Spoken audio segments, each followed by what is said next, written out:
Assalamu alaikum wa rahmatullahi wa barakatuh. Welcome back, my dear brothers and sisters and viewers of IQRA TV. I hope you've had a good break. You've had a nice cup of tea or coffee, whatever you've had. But then come back to us and join us for this discussion, which is really getting interesting now in the sense that we as a Muslim community, how can we empower ourselves to make sure that we take advantage of the facilities and the institutions that are out there that govern our lives on a day-to-day basis. So we're talking, Amjad Saad, I mean, over the years, we have got some institutions. Some of them obviously have been there for a long time. Others are fairly recent. But these institutions do not have the power that the other institutions that you've mentioned have. Is that because of disunity within our community? I mean, you mentioned the Jewish Board of Deputies. I mean, one of the most powerful organizations. Well, there's Hindu now. There's also the Hindu temples, well, yeah. Right? And the people. Look, you know, I have absolutely no shame. Right? In business, there's a concept called benchmarking. Yes. If somebody's doing something better than you, you better go and find out how they're doing it, because otherwise you're going to hit that wall and you're going to go bankrupt. Your business is going to. It's going to go. Yeah. Right? So fundamentally, that principle, Banasab, also applies to communities, countries and regions in terms of whether you gain competitiveness. This is all about social competitiveness and the pecking order. You align yourself on where you're going to be, right? And organizing a community and realizing what our strengths and weaknesses are part of the integral part of that. And I think you, knowing, you know, the circles that you move in, right? Whether you live in a democracy or a dictatorship, nobody gives you anything for free, particularly power. Nobody gives you power for free. So how do we acquire, I mean, let's move forward now.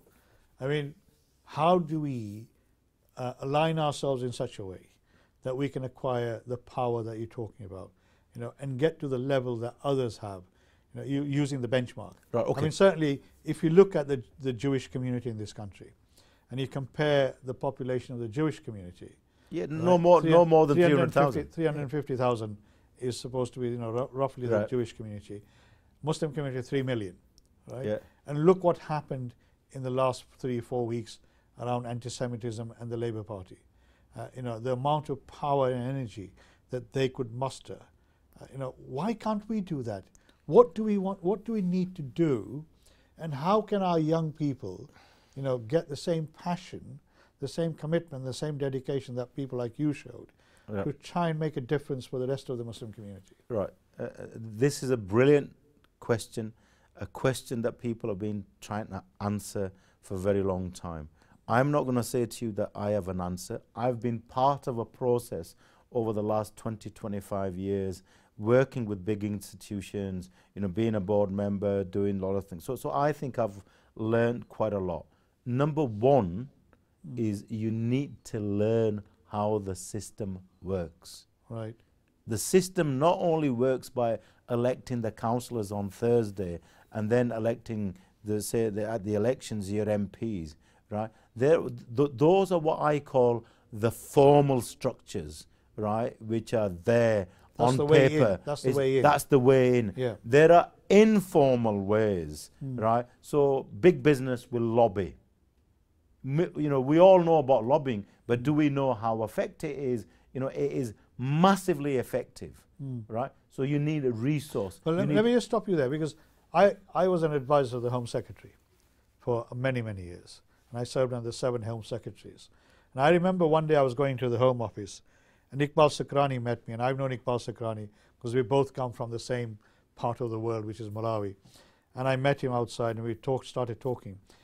And the government of the day had decided not to engage with the MCB, like I believe they've done now with the MEND. Yep. You know, so when you're in that situation, how can we change that? Okay, right. Fundamentally, we live in a democracy. Democracy means the will of people. Right.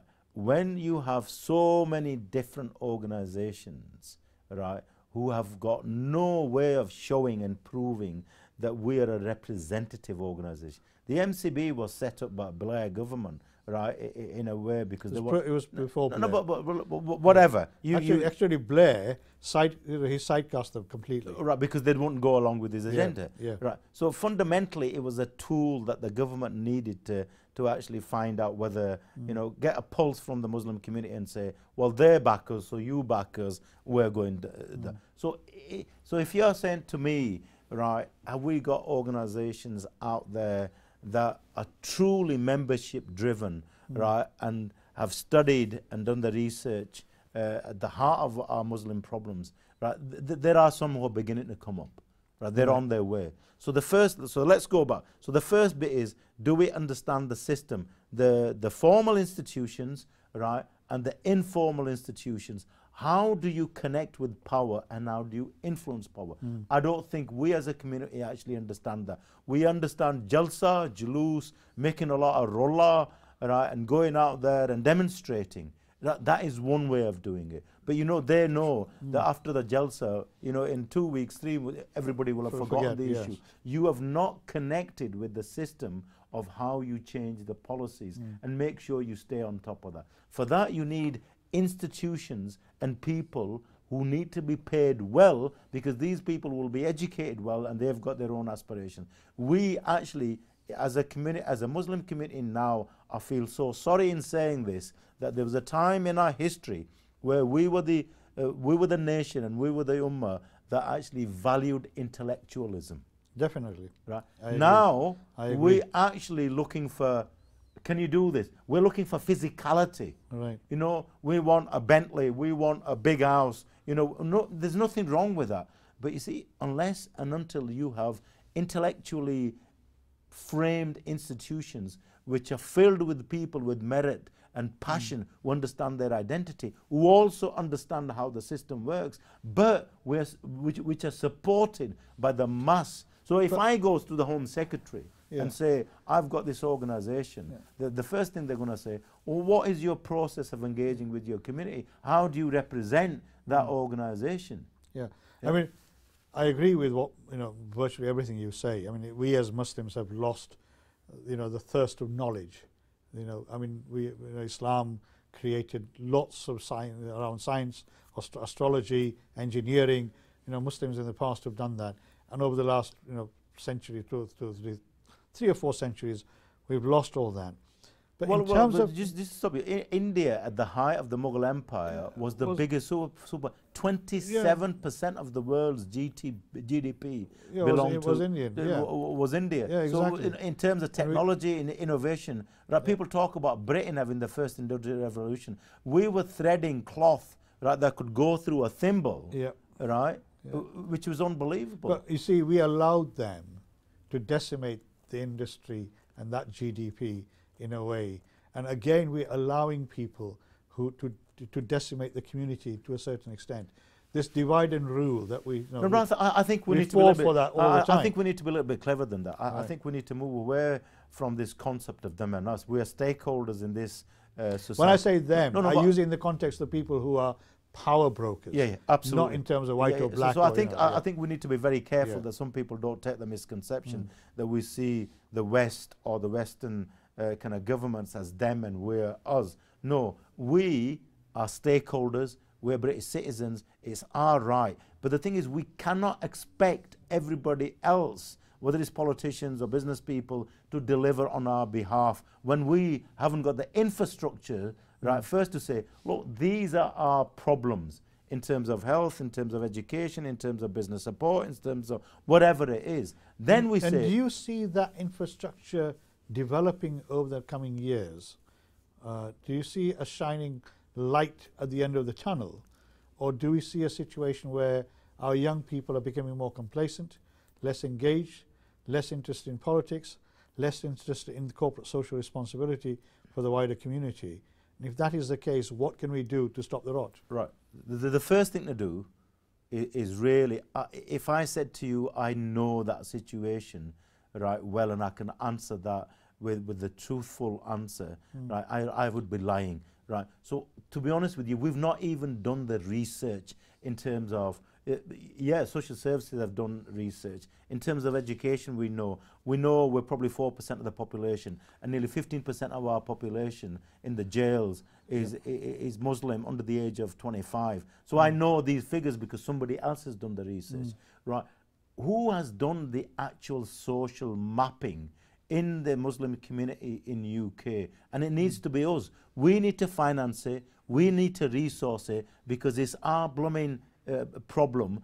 And then believe me, individually, we have Muslims across the globe in terms of physicists, chemists, you know, you name it. In every endeavor of human life, right, we've got Muslims. But who has brought them together, right? We have not done that. But I see hope. Yeah. I see hope in the sense that young people have thrown away the baggage of what me and you carry, right, from when we came over. In terms of, I come from Jhelum, you come from, you know, Azad Kashmir, you're a Kashmiri or you're a Jatta, you're a, right? There is some elements of that, but I think that largely the young people, but I think what they need is institutions which help them and guide them in their identity and their aspiration. Right. This Islamophobia is creating a negative image. So all our children are doing this every time they see the news. You know, you Muslims are this, you Muslim are that. So it's the negative perception which is hitting their self-confidence. We've got to build their self-confidence and say, you are the rightful stakeholders, right? You know, we have contributed to saving this country in the Second World War. I totally agree. And that brings me back to the starting point, that we now have two very powerful people in two very powerful states offices of the state. One is Siddiq Khan, the Mayor of London, and one is Sajid Javid, who is now the Home Secretary. I mean, as I say, that is the third highest office in the land. Sometimes it's considered to be the second highest office in the land after the Prime Minister. So here we have two people who could be role models for the future. But then they're shackled by the politics, aren't they? Right? You've absolutely hit it on the head. They're shackled by the politics. And I remember many years ago, I went on to DM Digital TV, and we had 3 councillors from Bradford from each of the parties. And I was there as an independent analyst. And it was around election time. And Samina Khan, who was the interviewer, sort of asked, you know, all the questions around politics and elections and parties and all that. And one of the questions I raised was, you come from Bradford, you know, Labour, Liberal, Conservative, you're all Muslim, which is fine. You have your own politics and your party's agenda to follow. But have you as 3 individuals put your parties aside and come together as Muslims to say, okay, in addition to the party's manifesto, what are the Muslim community's issues, challenges, and so look at what you can do. And none of them had done that. None of them had talked to each other. Well, I'll tell you why. Yeah. Right. You used the word very bravely, which is shackled. Right. And you talked about Javed and Sadiq. Now, Javed and Sadiq have taken what I call 2 different marketing approaches to their career. One, Sadiq, when he was actually, he took the Quran with him and he actually swore on the Quran. He tells his story, that this is what I did. And he said to whoever was taking the oath, right, keep that Quran because the next man coming might be a Muslim. Yeah. So he's building the future and role modeling. Whereas Sajid Javid, he's openly said that I am not a Muslim, I don't practice it. The only religion that is being practiced in my house is my wife. Allegedly, yeah. I mean, allegedly, that's going around on social media whatever. at the moment. I mean, I think he's not here to answer that. No, absolutely. I'm not. And first and foremost, we must congratulate Sajid, right, for his determination and his success, and he deserves it. I'm not here to judge him. Allah's there to judge him in that way. But I think they are shackled by the Conservative manifesto, by the Labour manifesto, and because they're Muslims, and because because we haven't got the institutions. So you talked about the anti-Semitism in the Labour Party, how the media picked that up and how that has been advocated so powerfully, right? So just imagine if Sajid Javid backed a Muslim cause, right? Where is the Muslim infrastructures to support him and give him the support that he needs? He knows that it isn't there. He isn't there, yeah. Right. He knows that he isn't there. So why the hell, right, should he right, actually go and do that and get his head chopped off, right? But you know, well, can I just answer? I mean, I sit on the government's anti-Muslim hate crime advisory body, and when Sajid Javid became the Minister for Communities and Local Government, he used to chair the meeting of the anti-Muslim hate crime advisory group. And I remember when we first walked into the meeting, you know, I'd heard all these things about where he stands on Islam, you know, what his views are, and some of our colleagues were a bit unsure about whether, you know, he's going to be supporting the agenda of anti-Muslim hate crime. And to be honest with you, and to be honest with the viewers, we were sufficiently sort of surprised and pleasantly surprised that he was committed to tackling the anti-Muslim hate crime agenda, to make sure that the government institutions work towards, you know, delivering that agenda, which is reducing hate crime against Muslims. And I think, you know, in addition to myself congratulating Sajid, I'm not sure he'll be watching this program, but just in case if he does, congratulations on your appointment as the Home Secretary. We're hoping to meet you very soon, inshallah. But for the rest of the viewers, all I can say is, whatever is happening on social media at the moment, whatever he's said in the past, it did certainly give me the impression, and my colleagues who sit on that group, including Qari Asim from Leeds, who's part of my of the group, that, you know, we felt comfortable that here was a man who was in a ministerial position at the DCLG, Department of Communities and Local Government, who actually wanted to see that the Muslim community received better treatment than it had done before. So in that sense, we hope, but I hope that the other requirements placed on him, you know, part of his duties and responsibilities around immigration, security, you know, that is not going to be lost on that. We've got very short time. In conclusion, what I was going to ask you, 30 seconds, what are the key points? I know it's going to be very difficult, but 2 or 3 key points that we need to address as a community. Number one, right, yes, your political representation, right, must be there. But I think you need to look inward. What is my responsibility as a stakeholder who wants to be represented properly? Look inwards first and see what your duties are. Right? To the Muslim community here, how can you get engaged with the institutions of, you know, the Muslims and improve them? For God's sake, they need improving. Once we improve them, we will be on a better path. Yeah, I mean, let's follow that up. I mean, I've been on record going back maybe 10 years or more, where I have said that there's 100 parliamentary constituencies in this country which could be determined by the Muslim community. The Muslim community is, and as Amjad said at the beginning, we have the power if we wanted to exercise it. Let's do it in a proper way. Let's make sure we hold our elected members to account. Thank you very much for joining us today. Thank you, Amjad Saad. You've really illuminated this discussion today, and it's been absolutely valuable. Inshallah, we'll come back again. Jazakallah khair. Assalamu alaikum wa rahmatullahi wa barakatuh.